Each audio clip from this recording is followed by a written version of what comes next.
Over the years, I've had a few disappointing breedings that in no way lived up to my expectations. I bred Abernathy's Molly to my Patty dog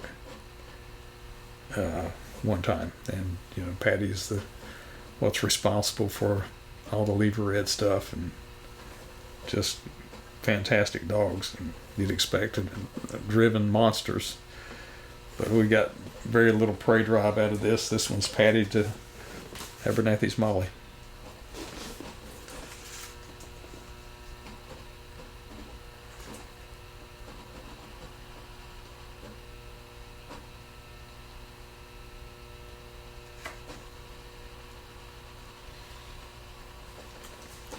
I don't even know who owned this bitch, but it's labeled that she was a sister to my Miss Molly dog. Miss Molly was one of the greatest producers I ever owned, off of Boy and Molly.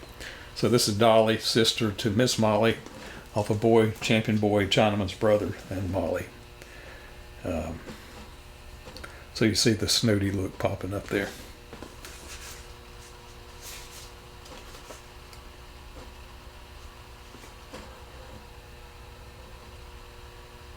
Did people you sent or sold dogs to send you all these photos, or did you go take the pictures? No, I've never been one to take pictures. Too busy trying to create a new reality to take a picture of the old one. Didn't give a shit about the old one. Trying to make a new one better than the old one. Want to forget the old one. Now I finally get you to sit down and take a look at it, dig them up. A lot of people are interested. Yeah.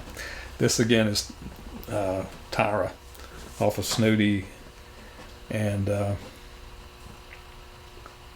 trying to remember, it was a Carver bred bitch that was the mother. One of these days we'll drag out the all the stacks of pedigrees and papers I've got who Tyra was off of. You could probably Google it and come up with it.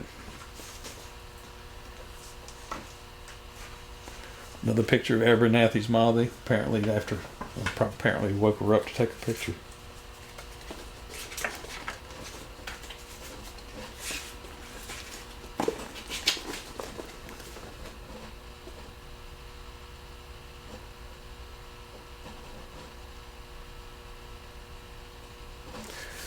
This is a guy from Virginia.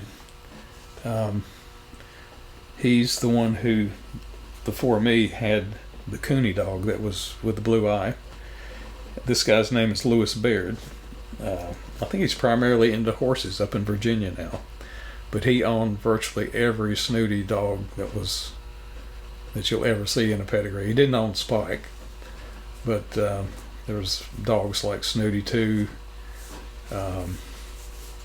Grasshopper, Julie, all double-bred snooty dogs. Cooney came through his hands on their way to me. Yeah, this dog has blue eyes too. That is the Cooney dog that we had a picture of earlier. He's at 15 months there, according to the picture.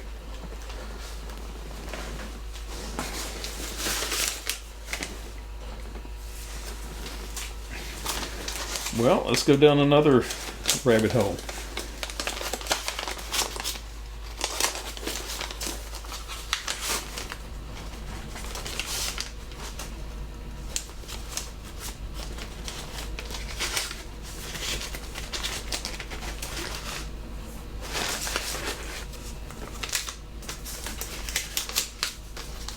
These envelopes were not originally sealed, but they've been pressed together by putting so much of them in a box that yeah. So we hit the jackpot on this one.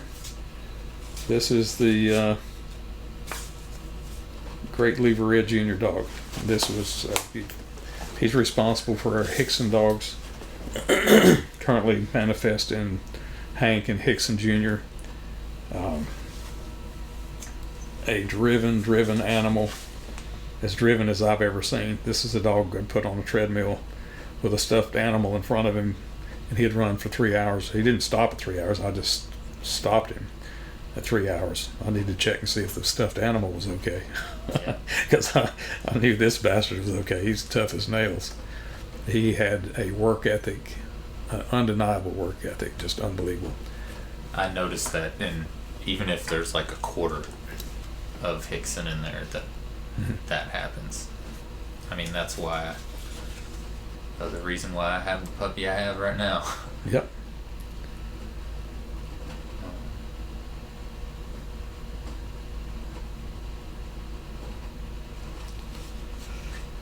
Well, he looks way different in this photo than he does in that breeding photo you showed me. He looks so old. This is a great photo. Yeah. This reminds me of Hank so much. Here he is on the only treadmill that I ever built. And this thing was big enough to run a pony on. And so it was more work just to spin it. And that's the one he'd put in a 3-hour workout on.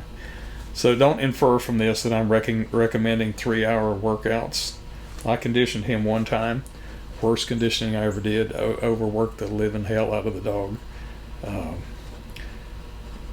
He didn't have a quarter of the mouth that he normally had. So I learned a lot about what not to do in that situation. He prevailed in his hunt, but that was all him. Fantastic dog, and I cherish that blood on the yard.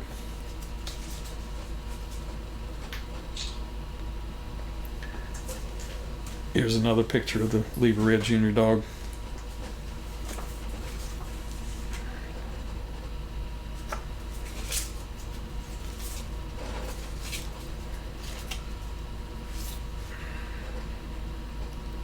There's a bunch of different bloodlines that come together for this dog. I was just going to say we probably ought to show the pedigree. Yeah. I feel like that we captured a significant amount of boomerang blood in there. There was a dog named Carver's Moonshine, who's double bred boomerang, that was in that pedigree. If I remember correctly, starting at the back side of the pedigree, Carver's Moonshine, who was a double bred boomerang, with the bottom quarter of his pedigree being bully son to Nasan, something like that.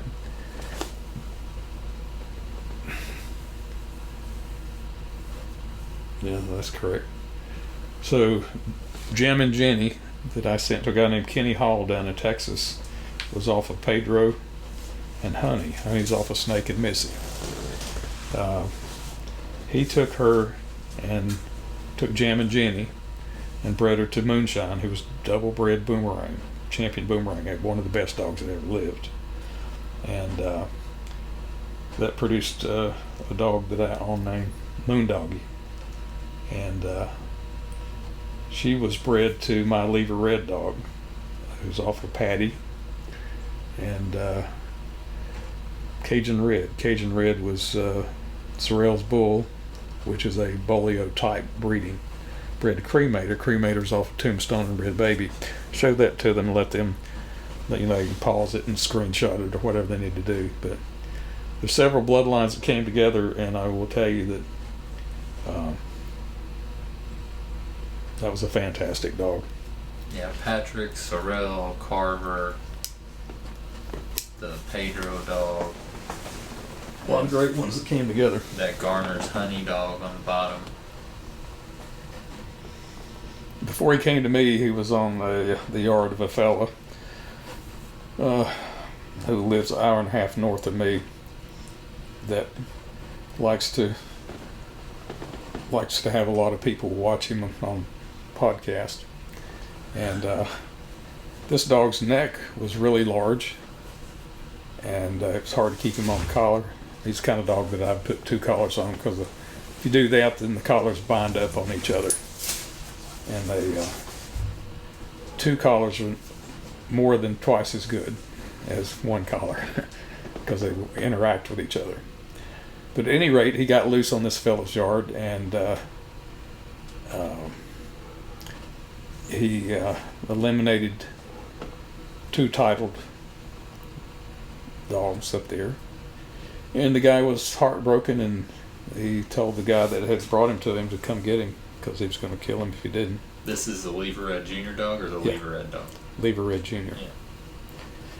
Yeah. And so that guy, knowing that was predominantly responsible for his breeding, went and picked him up and brought him to me. And I am forever grateful for that, because this dog is just a fantastic animal. Absolutely, never have I ever had a more driven dog. And super talented. Basically, just had it all. Smart dog. Yeah, super intelligent and super driven, intense, and yeah, just a great animal. That's Champion Lever Red Jr. Happy to be able to share those pictures with you. I hadn't seen those pictures in 30 years, and most of the world's never seen them. Most of the world has no idea of the greatness of this dog or what he looked like. And then he's predominantly in what line of dogs that you have now? The Hickson and Hank. He's my primary source of Bolio blood. But whenever I mix him, if I wanted to mix him with Leadling type stuff, then I could fortify the Bolio blood. Or like the T-bone dog that we had out here that we raised. Those are our primary sources of Bolio blood, and I like this as good as any. Yeah, it's the reason why I wanted the dog that I did to go back to Jim one day, because he has all the Frisco Leadling in there, and just pick up some more of that. Oh, we didn't talk about Arthur, who's an amazing dog, and he's also in that line of dogs too. Yeah. Let's see, we bred Hickson Jr. to Soko. Or actually, Misfire. Misfire, who produced Soko. Soko was a sister to Arthur. Misfire is the product of breeding 4 or 5 of the great Hickson type dogs in a nicely conceived line breeding pattern, and it all culminated. There was a gentleman from my area. Pedigree. It's got like Rebel Yell and lots of.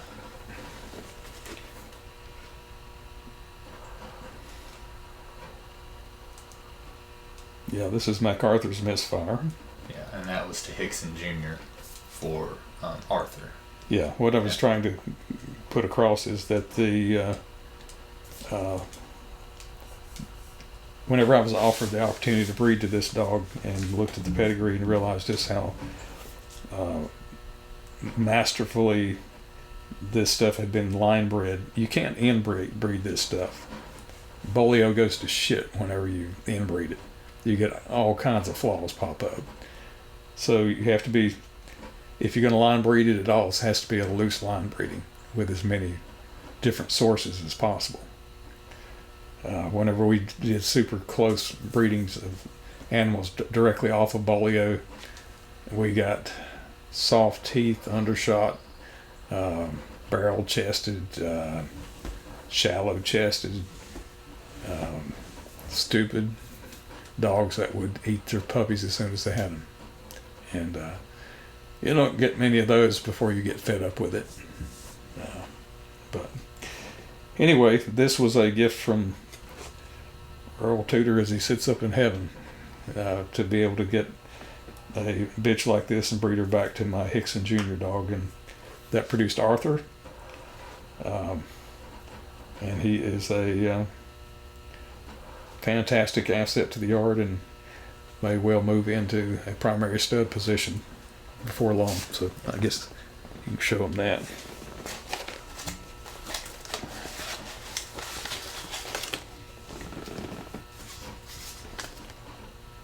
Yeah, this is Arthur's mother. Arthur's father is Hickson Jr. And don't want to stir up too much trouble with the Boots dog, this champion Boots dog, but apparently the champion Boots dog was ducked by the Caesar camp. That could have been the championship of all that. I mean, who knows? You know, I don't know a lot about those dogs. Yeah. I just do my thing over here on this hill. Yeah. And so I'll have to ask you more about it after we finish this podcast. I mean, I don't know anything about it, but what I just read on Facebook. You know how that goes. Could be a lie, could be the truth. You never know. You'd probably have to just go to the source. But yeah. I don't know the source because I'm not involved in anything. But yeah. I know the gossip. Everybody likes a little gossip, so I just want to throw that in there. Well, good job. Thank you. I just run into a nice little packet of pictures that I'm sure viewers are going to enjoy. Some of the stuff I should be saving for a book, but who knows? You know, lightning might strike my old ass tomorrow. This might be the book. Somebody's gonna like transcribe this and then release your book and make a bunch of money off of it. Yeah. And nobody left to sue them. Well, if I had to choose having had the opportunity to live it or have the opportunity to read it, I'll take living it. Yeah. And it's obvious. The obvious thing we're pulling all this stuff out is the depth of all of. There's champions. There's just unknown champions. There's been so many champions that there's dozens and dozens of unknown ones. Yeah. Yeah. And you don't get that by writing books. No. You gotta keep putting the right things together. Last account I had, we're at 136 title dogs. This is a much better picture of Game Jane, the double-bred Chinaman bitch that we were talking about that went to Puerto Rico. 3/4 Chinaman, quarter cowgirl.